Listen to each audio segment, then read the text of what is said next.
Block 15 का रिहायशी हूँ और यहाँ पे हमारे 3 रिप्रेजेंटेटिव आए हैं उस इलाके के मसाइल को उजागर करने के लिए। सर एक कमेंट है मेरा और 2 शॉर्ट क्वेश्चन है। कमेंट ये है कि माशाल्लाह जो रिस्पेक्टफुल हमारे जो स्टेक होल्डर्स बैठे हुए हैं वो रिस्पॉन्सिव नहीं है, जो जिस अंदाज से रिस्पॉन्स करना चाहिए, वेरी अनफॉर्चुनेटली हम रेगुलरली अपने मसाइल को उनके सामने रख रहे हैं, मगर हमें अंदाजा नहीं हो रहा कि किस वजह से वो रिस्पॉन्स नहीं कर पा रहे और हमारे मसले को हल नहीं कर रहे। 2 मसाइल है सर, वाटर बोर्ड के साथ और गैस वालों के साथ। वाटर बोर्ड जमाल मंजिल को पानी सप्लाई करने से अभी तक ताहाल हासिल है। मैं अभी भी एप्लीकेशन साइन ऑफ करवा के लेके आया हूँ। ये 1-2 दिन की बात नहीं है सर, 3 महीने से ज्यादा हो चुके हैं। हमें रेगुलरली फॉलो अप करते हुए और मल्टीपल स्टेक होल्डर्स के साथ फॉलो अप करते हुए वहाँ एक बूंद पानी नहीं है।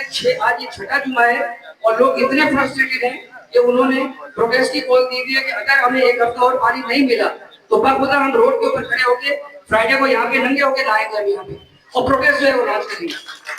दूसरा मेरा सवाल है सर गैस वालों से कि अभी हम पानी के मसले से निकलेंगे और गैस के मसले के अंदर जो है वो उलझ जाएंगे।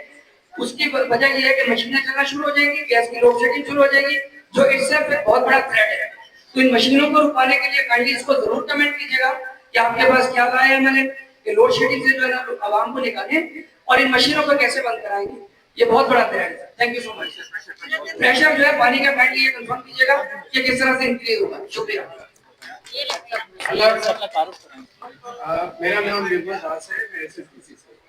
अच्छा, जो आप मशीनों की बात कर रहे हैं, मुझे थोड़ा क्लियर करेंगे कि किस तरह की मशीनें जो आप अच्छा वो ऑलराइट।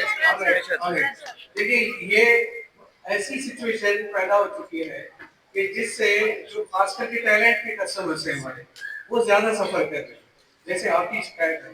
बट ये है कि वो हर घर अभी वो खास करके एरिया मैं उनके अंदर जाके ये चीज मैं बाहर से नहीं निकाल सकता। ये खुद हैजर्ड इन्होंने अपने घर पे रखा हुआ है, इनको खुद इस चीज को समझना चाहिए कि ये कितना खतरनाक साबित है। और आपने देखा भी है कि फेडरल एरिया में